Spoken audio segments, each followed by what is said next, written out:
Naniniwala si House Speaker Martin Romualdez na solido pa rin ang unit team at pamilya Duterte. Ito'y matapos birahin ni former President Duterte ang Kamara dahil sa inalis na confidential funds ng OVP.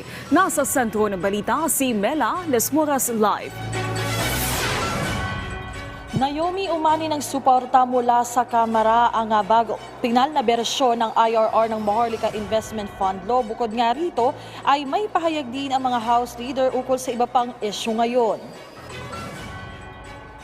Pinuri ni House Speaker Martin Romualdez ang inilabas ng Malacanang na pinal na bersyon ng Implementing Rules and Regulations ng Maharlika Investment Fund Act. Sa ilalim nito, isa sa mga mas pinagtibay pa ay ang pagbibigay ng kalayaan sa pagpapasya ng Board of Directors ng Maharlika Investment Corporation at pinalakas pa ang corporate governance structure nito sa paraang naaayon sa batas. I think it's already done. The IRR is already done. So I think they're right now organizing the board. So I think that's a very great step forward.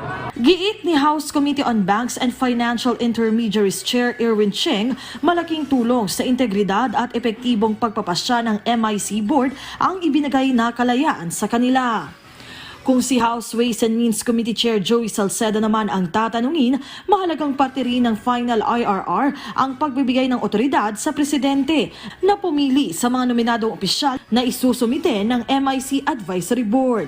Habang para naman kay House Senior Deputy Speaker Dong Gonzales, sa kabuuan dahil aprobado na ng Pangulo ang IRR ng MIF, kumpiyansa siya sa magiging kredibilidad at ibubungan nito.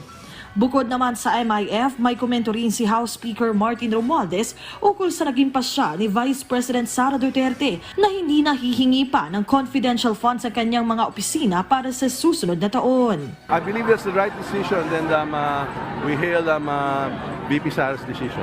Una nang inalis ng Kamara ang confidential funds ng OVP at DepEd sa ilalim ng proposed 2024 national budget para ilipat sa security agencies na anilay mas nangangailangan nito. Sa kabila naman ng mga kontrobersya, kumpiyansa si Speaker Romualdez na may unity pa rin sa pagitan ng Kamara at sa pamilya Duterte. We always work together. It's still a unity. The President always wants us to work together, not just in Congress, with the executive, but as a country. So we will always strive for that.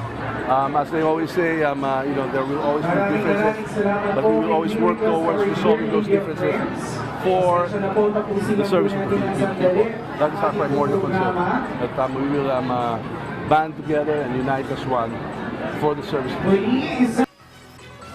Naomi, kanina personal na pinangunahan ni House Speaker Martin Romualdez ang flag raising ceremony dito sa Kamara bilang bahagi na rin ng selebrasyon para sa kanyang 60th birthday bukas. Sa kanyang talumpati nga ay kinilala naman niya lahat ng pagsisikap at mga hakbang ng mga kawani at opisyal ng Kamara para nga matupad ang kanilang mga hangarin para sa bayan. Naomi?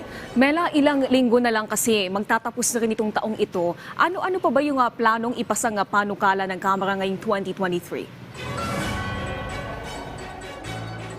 Naomi, ang sinasabi nga ni Speaker Romualdez, sa kabila ng mga issue, tuloy pa rin sila sa pagsisilbi at pagganap sa kanilang tungkulin. Sa katunayan nga, Naomi, bago magtapos ang 2023, umaasa ang House Speaker na marami pa silang mga panukalang maisasabat, maipapasa sa ikatlo at huling pagbasa at nasa 6 pa nga anya yan na pawang mga SONA-related measures at ang tinitiyak nga niya sa ating mga kababayan talagang nakatutok sila sa pangangailangan ng mga Pilipino para na rin na maihatid yung at maipaangat pa ang buhay ng ating mga kababayan. Naomi?